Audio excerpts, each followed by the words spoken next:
الله جل شانه زمر او ستاسي خالق او مالك دي جل جلاله عم نواله عز برهانه تقدست اسماؤه وصفاته.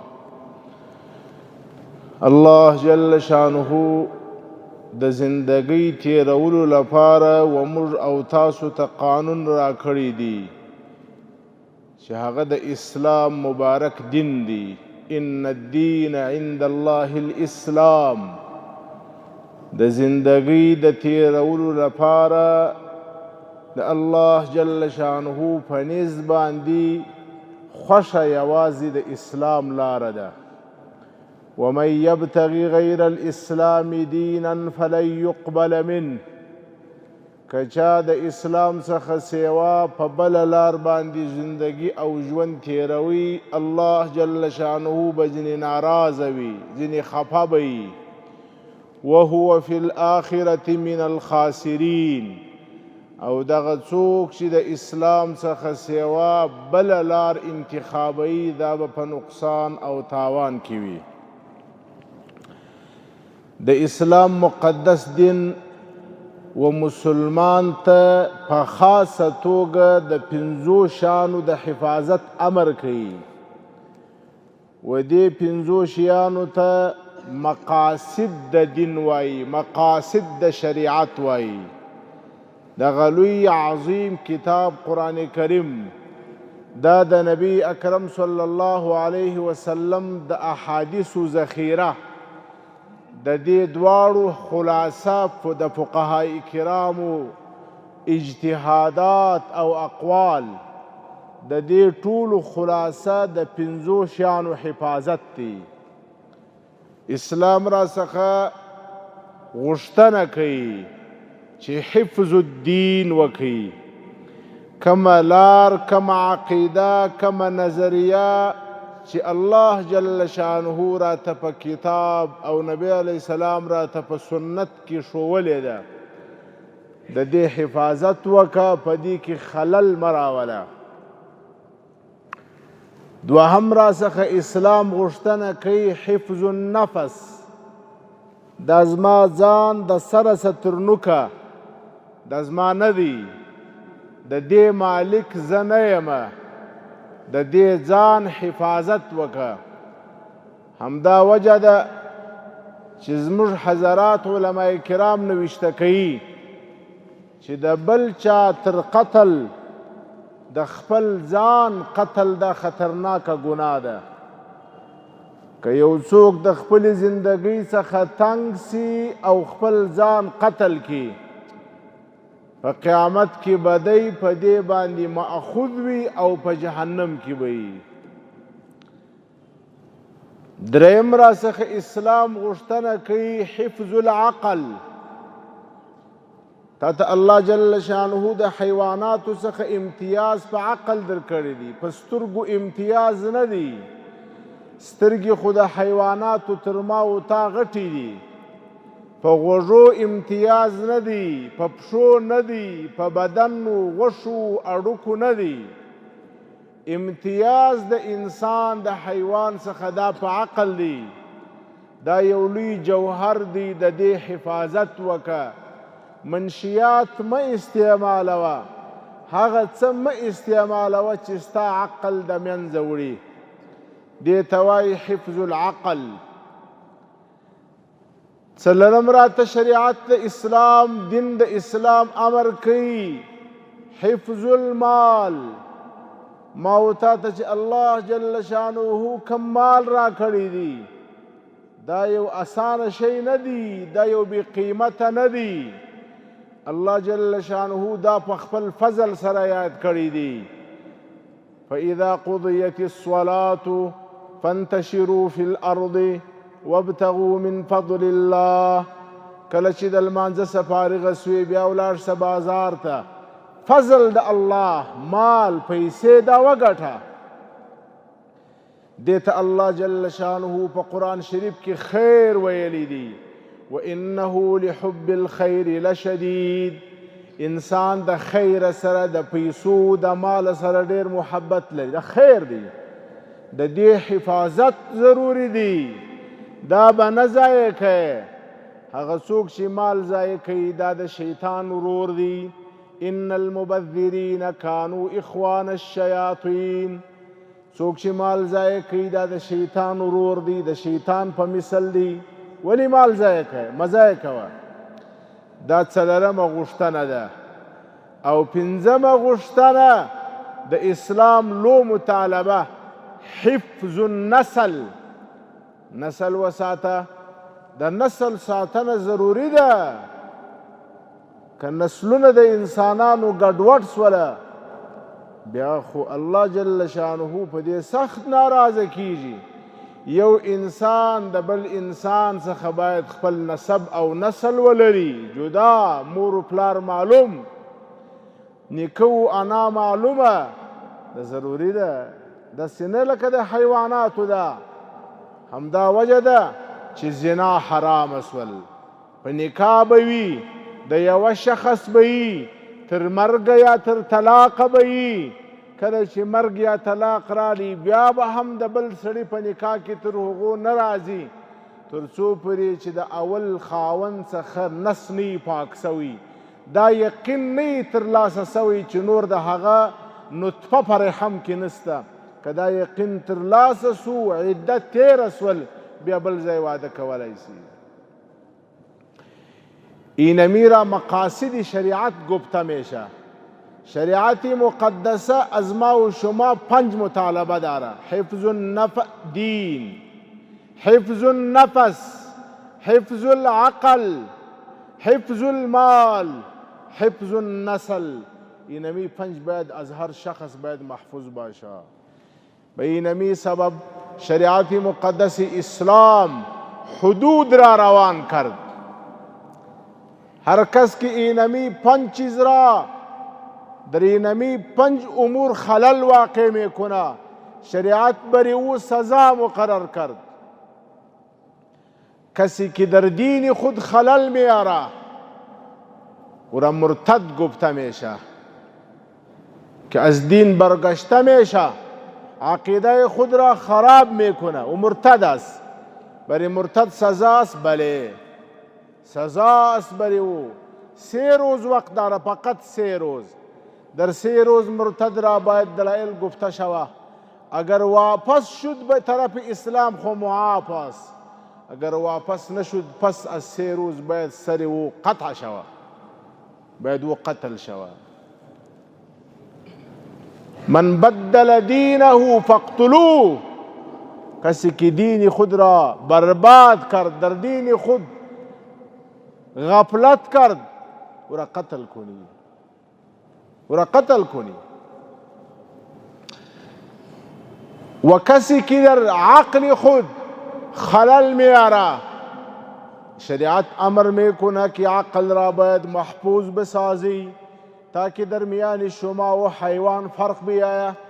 کسی که عقل خود را حفاظت عقل خود را نمیکنه بری اونمو شخص شریعت سزا مقرر کرد. من شرب الخمر فجلدو. کسی که شراب می نوشه، شراب را نوشید، به سبب شراب عقل انسان از بین میره، او را بزنی، 80 دره بزنی او را. بر اونمو کس، بر اونمو شخص حد شرب الخمر جاری میشه. چرا؟ زیرا که شریعت مطالبه داره که عقل یک اساس هست، ای باید محفوظ باشه. منشیات به اینمی سبب در اسلام منع است که استعمال منشیات برای عقل خلل میاره، عقل را در خلل میاندازه. وقتی که انسان نشه میکنه پس زمین و درمیان زمین و اسمان، درمیان قریب و بعید، درمیان مرد و زن، درمیان خود و دیگر فرق نمیتوانه. عقل و از دست داد، شریعت او را سزا مقرر کرده. من بدل دینه فاقتلوه، من شرب الخمر فجلدوه. کسی که در دین خلل میاره قتل کنی او را، کسی که در عقل خلل میاره بزنی او را. همداسې شریعت را توای د مال حفاظت وکړه. که د مال حفاظت څوک نه کوي شریعت سزا ورکوي السارق والسارقه فاقطعوا ایدیهما جزاء بما کسبا نکالا من الله. چا چې د بل چا مال ته لاس واچوي بې اجازې د مال حفاظت ختم سو. زه ستا مال وړم ته زما مال وړې احتیاط ختم سو. الله جل شانه وایي غل ونیسه په دغه لاس باندې چې د بل چا مال اخستی دی دا لاس نور د ژوند حق نه لري. دا لاس په دې ځای کې پرې که قطع یې که چاړه و ساتل پر راواخله دا لاس د دې بدنه جدا که نور که بل ځلې غلا وکړل دا بل لاس ځینې پرې که که بل ځلې غلا وکړل دا پښه ځینې پرې که که بل ځلې غلا وکړل دا بله پښه ځینې پرې که او که بل ځلې غلا وکړل دا سر یې ځینې پرې که. مال حفاظت غواړي خو نه ده چې بس هر چا د هر چا په لاس شي باندې لاس بره سو هغه به وړي نه. دا د شریعت قانون دی. حفظ المال، حفظ الدین، حفظ العقل، حفظ المال. او بله مطالبه چې د شریعت مقدس ده زما او ستا څخه یې غواړي هغه حفظ النسل. نسل باید محفوظ وي. چا که نسل ته د بل انسان خلل رسوي منکوحه د بل ده دی د هغه سره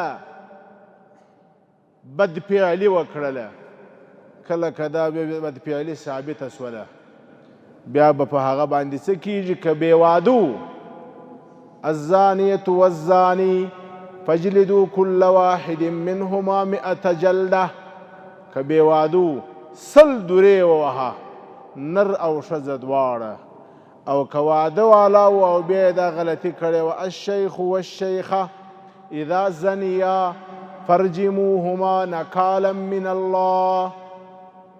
که یو څوک واده والا و او نسل یې برباد کړي خپله نطفه یې هم برباد کړل د بل نسل یې هم په شک و شبهه کې واچوي بیا دا واخله تر دې نیم بدنه پرې په خاورو کې پټ کا دا پاته دا سر باندې لکه سپی وله په کاڼو یې وله تر هغو چې مړ کېږي. د ژوند حق نه لري ځکه نسل یې برباد کړي. د 5 غوښتنې اسلام لري دا مطالبې لري اسلام. اوس په دې سلسله کې یوه مهمه نکته چې ده یو شی پاته سو حفظ النفس. انسان محترم وي دا د الله جل شانه بنا ده دا د الله جل شانه جوړ دی او دا الله جل شانه د خپل ځان لپاره خلیفه ګرځولی دی نائب یې ګرځولی دی. ان الله خلق آدم على صورته. الله جل شانه آدم علیه السلام زما او ستا بابا چې ما او تا د هغه سره مشابه و د الله جل شانه په خپل شکل و صورت پیدا کوي. علماء کرام د دې یوه ترجمه دا کوي چې الله جل شانه د صورت او شکل څخه پاک دی. که الله جل شانه ځان ته صورت او شکل خوښولی دغه د انسان شکل به یې ځان ته خوښ کړی وایي. په ټوله کائناتو کې تر ټولو بهترین شکل او صورت دا د انسان دی. لقد خلقنا الانسان في احسن تقویم. په ښایسته صورت په ښایسته غالب په ښایسته انداز کې مې دا انسان پیدا کړی دی. په دې بنا باندې به تجاوز نه کوې. که دې په دې بنا باندې تجاوز وکړي اسلام درته سزا مقرره کړې ده. کومه سزا ده؟ وكتبنا عليهم فيها أن النفس بالنفس والعين بالعين والأنف بالأنف والأذن بالأذن والسن بالسن والجروح قصاص. که څوک قتل کوي بیا ته بې احترامه سولې بې قدره سولې ستا لاس په وینو سور سو ته به قصاصېږې.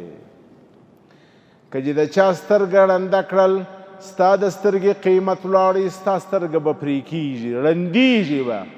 که د چا غوږ پرې کړي ستا غوږ به پرې کېږي، که د چا پزه پرې کړل ستا پزه به پرې کېږي، که د چا لاس پرې کړي ستا لاس به قطع کېږي، که دې څوک په چاپېړو چپلاخه ووالي ته به وال کېږي. والجروح قصاص، که دې څوک زخمي کړي ته به زخمي کېږي په هغه باندې.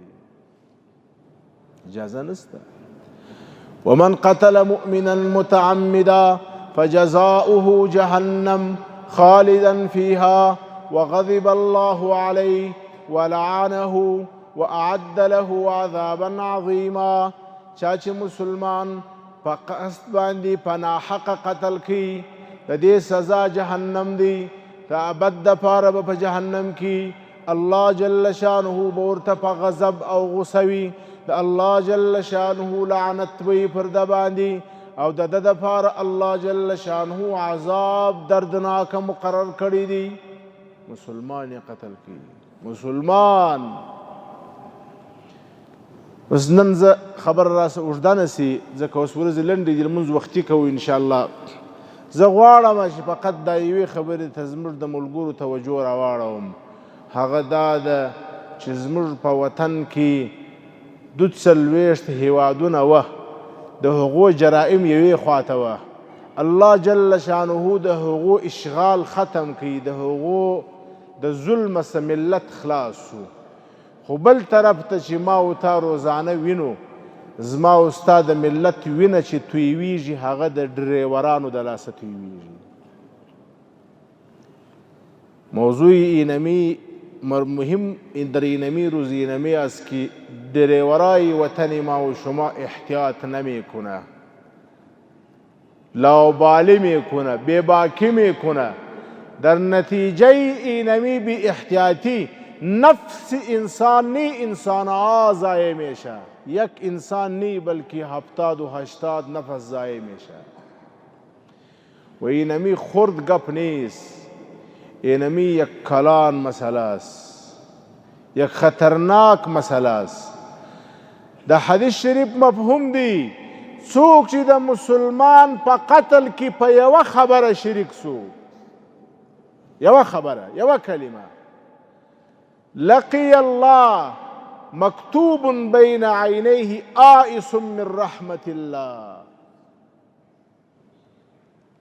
دا مسلمان ما ندی قتل کړي، دا مسلمان بل چا قتل کړي. خو کله چې د قتل مشوره کېدله، په هغه مشوره کې زه ناست ما هم یو خبره وکړل، ما و قتل یې کړي، یوه خبره مې کړې ده. د قیامت په ورځ باندې به د الله جل شانه سره دغه کس چې یوه خبره یې کړې د مسلمان په قتل کې، په داسې حالت کې به د الله جل شانه سره مخ کېږي چې په دې تندي به یې لیکلي وي آیس من رحمت الله. دا کس د الله د رحمته نا امیده دی، ده ته به نن د الله جل شانه د رحمت یوه ذره هم نه رسیږي. او ما او تا چې موټر روان کو او په دې موټر باندې 50-60 مسلمانان قتل کو، دا وړه خبره ده چې په یوه خبره شریک سي. د الله جل شانه د رحمته بنا امید دی. لزوال الدنیا اهون علی الله من قتل رجل مسلم. اگر یک کس استاد شد تمام دنیا را از مشرق تا مغرب، از جنوب تا شمال، تمام دنیا را چپا کرد، خراب کرد. به اینمی الله جل شانو اینطور ناراض نمیشه، این قدر ناراض نمیشه مثلی که با قتل یک مسلمان که قتل و ناحق باشه الله ناراض میشه. تخریب تمام دنیا الله جل شانوی قدر ناراض نمیکنه مثل که قتل یک انسان را الله ناراض میکنه. چرا به احتیاطی میکنی ڈرایور صاحب؟ شما قوانین ترافیک را چرا مراعات نمیکنی؟ شما سرعت چرا از حد خود میکنی؟ شما تعجیل و تلوار چرا میکنی؟ نمی خو خطرناک است، نمی خو بازی است به زندگی انسان ها.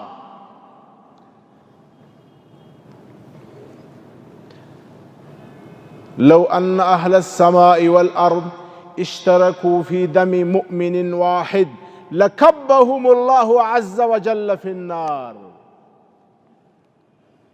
وړه خبره نه ده. د اسمان ټول مخلوقات، جبرائیل، میکائیل، اسرافیل علیهم السلام، دا ټول ملائکې پکې موجودي.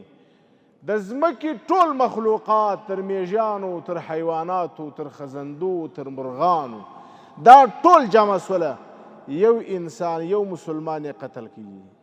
د دې یو مسلمان په قتل کې ټول یو ځای سوله. الله جل شانه به د یو مسلمان پر قتل باندې د ځمکې او د اسمان ټول مخلوقات د جهنم ته وغورځي. رواه الترمذي، ترمذي حدیث دی. زما د پلار خبره نه ده، نه زما خبره ده. لو ان اهل السماء والارض، که د ځمکې او د اسمان خلق ټول جمع سي، اشترکو فی دم مؤمن واحد، د یو مسلمان په قتل کې یو ځای سي، لکبهم الله عز وجل فی النار. الله جل شانه دومره خفه کیږي، دا ټول به جهنم ته په یو انسان باندې واچوي. تا یو مسلمان ناحقه څنګه قتلوي؟ یو مسلمان ناحقه قتلوي. او زموږ حضرات فقهای کرام فرمایي، وایي یو پخوا زمانه کې اسان وه یا اوښان وه، که چیرې د یو چا آس یا اوښ وتورېدي، یو څوک یې په خپلو ووالی او هغه قتل سو، په هغه ځای کې پر دې چلونکي باندې سزا دومره نسته لکه د موټر په چلونکي باندې چې زیاته ده چې کله یو څوک قتل کې وای. ولې؟ وایي ځکه پخوا زمانه کې چې کومه سوارلي و آس یا اوښ، هغه په خپله اراده باندې روان دی، چلیږي، او موټر دا ستا په اختیار، ستا په اراده باندې، دا خو یو جماعت دی، خپل اراده او اختیار نه لري، دا ستا په اراده باندې روان دی. تا چې د دې په وجه باندې یو څوک قتل کړي، پر تا باندې به دیت لازمیږي او ته په دې ګناه کې شریک یې. په دې خاطر باندې مسلمانانو د الله جل شانه په خاطر د دې شي سره انتهایی احتیاط وکړي. په دې کې یو غټه مسله زموږ په وطنو کې دا وي چې خلک ترافیکي قوانین نه مراعاتوي، او دا د امیر اطاعت دی. دا قوانین د وطن او د ملک د امیر د خوا جوړ سوي دي. د دې اطاعت پر ما او تا باندې په مباحاتو کې واجب دی. زما او ستا لپاره چې کوم قانون جوړ سو د امیر المؤمنین حفظه الله لخوا څخه، د دې قانون اطاعت را باندې واجب دی. دا داسې نه ده چې ښه خبره ده چې کوې که نه کوې. اوس که چیرې د ترافیکو قانون دا وي چې په دې لاس باندې مه راځه او ته په دې لارو روان یې، ته تارک د واجبو یې، په دې باندې ګناهګار یې. دا وړه خبره نه ده. او دوهم غټه مسله په دې کې زموږ د خلکو لپاره غټ مشکل، هغه سرعت او تیزي ده. دومره خلق تلواري وي، حیران بسې یوازې دی حق لري چې خپل کور ته ځان ورسوي، بل څوک حق نه لري. غلطه ده. العجلة من الشیطان، تلوار دا د شیطان اثر دی. والتأني من الله، ارامي په ارامه باندې تک کول، په زړه کې برداشت پیدا کول، صبر دا د الله جل شانه لخوا. بس د ده کوشش دا دی چې دی ځان ورسوي، نور که چاته تکلیف یې وجې رسېږي. الایمان بضع وسبعون شعبه فاعلاها کلمة لا اله الا الله وادناها اماطة الاذى عن الطریق. کوم ایمان چې ما ورته یې دعوه لرو، دا ایمان څو او یا شاخه لري. لوی شاخ د ایمان لا اله الا الله، او وړوکی شاخ د ایمان دا دی چې په لاره کې به د چا لپاره تکلیف نه جوړوي. ته چې زه چې د ترافیکو قوانین نه مراعاتومه، چې زما په دې دکان کې کار وي یا په دې ریړۍ سره مې کار دی، بس زه موټر هلته په لاره کې ګل کم وې دروم، دې ته نه ګورم چې لار بنده ده. دا چې لږ مخته ولاړ سم هلته پارکینګ دی، د هغه خیال نه ساتم، بس لاره کې دروم، ځکه ما ته وسایي ده، خلکو ته دې تکلیف وي. خو تا د ایمان مخالفت وکړي. د ایمان یو شاخ دا دی اماطة الاذى عن الطریق. ایمان از ما و شما مطالبه داره که باید در راه اگر یک چیزی ضرر بود او را باید دور کنیم. رأیت رجلا یتقلب فی الجنه بغصن شجرة قطعها. نبی علیہ السلام وایي یو کس مې ولیدي په جنت کې ګرځېدي. پوښتنه مې وکړله چې دا سړی جنت ته په کوم لحاظ په کومه سبب راغلی دی؟ وایي دا په لاره باندې روان و، یو درخته وه، د دې درختې شاخ را تېر سوی و، دا و خلکو ته تکلیف و. ده د ځان سره فکر وکړي ول دا و مسلمان ته تکلیف دی، هغه شاخ یې پرې کړي. الله جل شانه جنت ته واستوي. او زه په لاره کې موټر ودروم، زه په مخالفه لار را روان یم، د 200 کسانو لپاره مې تکلیف جوړ کړی دی. زه په لاره کې موټر په داسې سرعت باندې چلوم چې د هغه سرعت اجازه نه لرم. یو خو مخالفت د قانون سو، بې اطاعتي راغلله، واجب دي پرېښوي. او بله خبره دا ده چې د دې سرعت په وجه باندې هر څومره انسانان ضایع سي، یا یې لاس مات سي یا یې پښه ماته سي، د ټولو په ګناه کې دا ډریور شریک دی. لو ان اهل السماء والارض اشتركوا في دم مؤمن لكبهم الله عز وجل في النار. اگر مخلوق زمین و آسمان تمام در قتل ناحق یک انسان شریک شوه، یک مسلمان شریک شوه، الله جل شانه اینمی مخلوقات زمین و آسمان تمام را در جهنم می اندازه به سبب یک قتل. و از دست اینمی دریور 200 350 70 و 80 مردم به قتل رسید. اینمی کمی گپ است، خطرناک مسئله است، خطرناک مسئله است. در دنیا سزا و دیت است و در آخرت عذاب علیم است. لہذا په دې وجه باندې مسلمانانو خاص مدا دي چې زموږ او ستاسو په وطن کې دا بې نظمي، دا بې ترتیبي، دا یوازې نه چې زما استاد د نفس هلاکت دی، دا نه یوازې دا چې زما استاد د مال بربادي، د موټر خرابیږي، دا د اسلام په تندي باندې هم یو تور داغ جوړوو. د اسلام ښایسته دین خو ما و تا ته په ورځ کې 15 ځلې تربیت را کړی دی. لمونځ د الله جل شانه حکم دی اقیم الصلاة، ورسه کور کې وکه، ورسه دکان و مارکیټ کې وکه، نه په مسجد کې یو مؤذن غږ کوي حی علی الصلاة حی علی الفلاح، راسئ دا دې ګوره خلک در روان دي. بیا چې مسجد ته راغللې ته دورې مخ واړوه، زه به دورې مخ واړوم، بل به دورې مخ واړوي، بل نه. الله جل شانو امر کوي فولی وجهک شطر المسجد الحرام، ټوله مخ یو طرف ته کوي.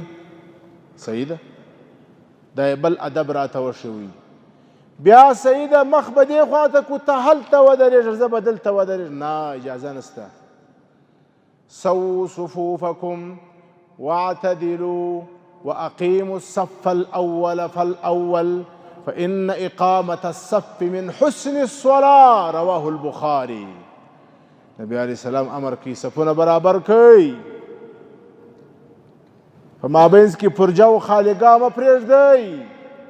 لتسون صفوفکم او لیخالفن الله بین قلوبکم، یا به تاسې د صفو خیال ساتئ، که تاسې صفونه نه برابروئ، صف مو کوږ ووژوي، الله جل شانه به ستاسو سره اتحاد واخلي، ستاسو په زړو کې به اختلاف واچوي.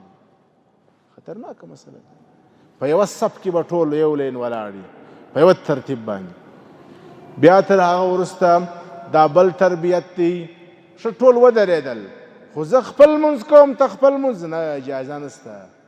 امام وایي الله اکبر، ټول به وایي الله اکبر، لاس به پورته کوي. امام وایي الله اکبر، ټول به رکوع ته ځي، ټول به سجدې ته ځي، ټول به ناستې ته ځي. دا تربیت د نظم او ضبط په ورځ کې 15 ځلې مسلمان ته ورکوي. دا د اسلام هدایات دي چې د مسجد زندگی دا د باندې هم پیاده که. د باندې هم باید د مسلمان زندگی دا د نظم او ضبط ښکارندوی وي، مرتبه وي، منظمه وي. اشاره یې درته لګولې ده چې په دې لاس ولاړ شه، په دې لاس مه ځه، او ته زور کوې خامخا په دې لاس باندې ځې. نو دا خو تا ته په مسجد کې وښیوله چې دې خوا ته مخ وګرځوه، دې خوا ته یې مه ګرځوه. په مسجد کې مراعات کوې او د باندې یې نه کوې.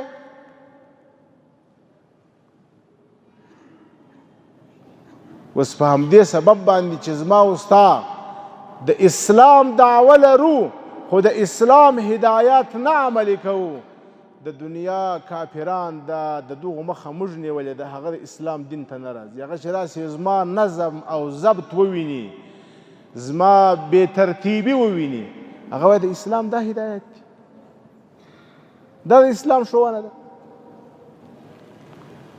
په لمانځه کې نبی علیه السلام د ځغاستې څخه لمونځ کړی دی، منع کړی ده.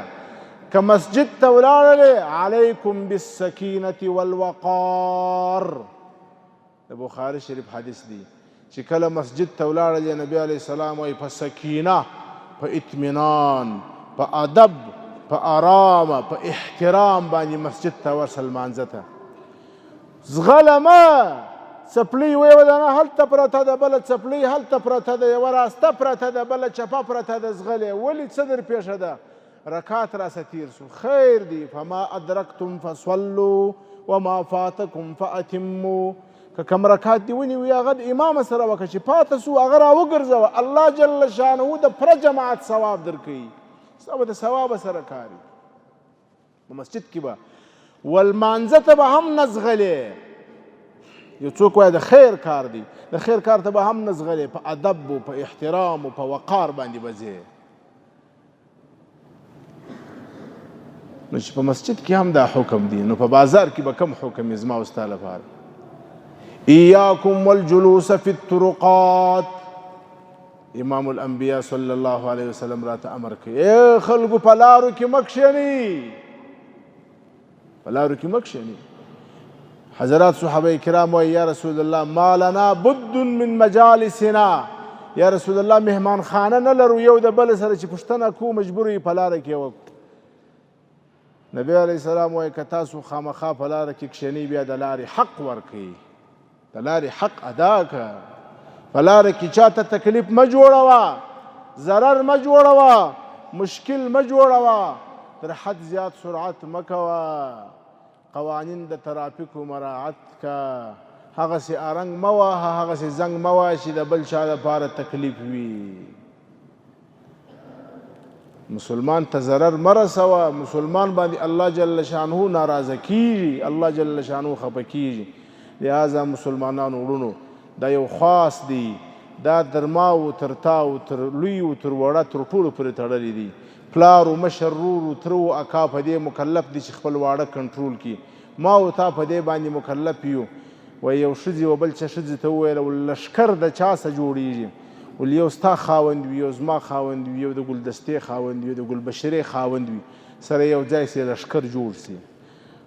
قوم معاشره دا د چا څه تشکیلیږي؟ دا زما او ستا څه تشکیلیږي چې زه احتیاط وکړم، ته احتیاط وکړې، زه مراعات کړم، ته مراعات کړې. دا به یو شایسته قانون جوړ کړي. ما رفته بودیم به ازبکستان، یک سفر داشته بودیم تقریبا 12 و 15 روز. اونجا اونمو مردم را دیدیم، به خدا حیران شدیم که اینمی مردم چطور انسانیت داره، چطور یک نظم و ضبط و اخلاق داره، چطور اینمی مردم به قانون خود احترام داره. وقتی که اشاره سرخ روشن میشه در هیچ کس اینمی جرأت نبود که اونمو اشاره را بشکنه، صبر داره. و در وطن ما و شما چطور بینظمی است و اینمی بینظمی دیگر مخلوق نآمده که اینجا بینظمی جور کرده، نه ملائک از اسمان آمده، نه جنات از صحرا آمده. اینمی بینظمی ما و شما خود جور کرده. اگر ما و شما خود اینمی اصول را مراعات نکنیم، دیگر کس باید به دیگر کس هم باید انتظار نکنیم. په خاصه توګه بیا هغه ډریوران چې په لویو لارو باندې موټران چلوي، احتیاط پکار دی. زما او ستا په وجه باندې 580 کورونه دا د غم په ټغر باندې کښېني چاته زخمیان ورسي دا اوس تقریبا یو میاشت مخکې زموږ یو ملګری دی ښه عالم دی هغه د هغه په کور کې واده و دا لوی غټ موټر روان کړی دی هغه موټر یې یو کندې ته غورځولی دی هغه کې تقریبا 43 کسان وو 43 کسانو کې 6 کسان شهیدان وو او دا پاته کسان چې وو دا ټول زخمیان د چا لاسونه مات د چا پښې مات د چا سر مات د چا زګر مات دا ټول د یو انسان د بې احتیاطي په وجه باندې بیا به الله جل شانه ته ما او تا مسؤول یو اقول قولي هذا واستغفر الله لي ولكم ولسائر المسلمين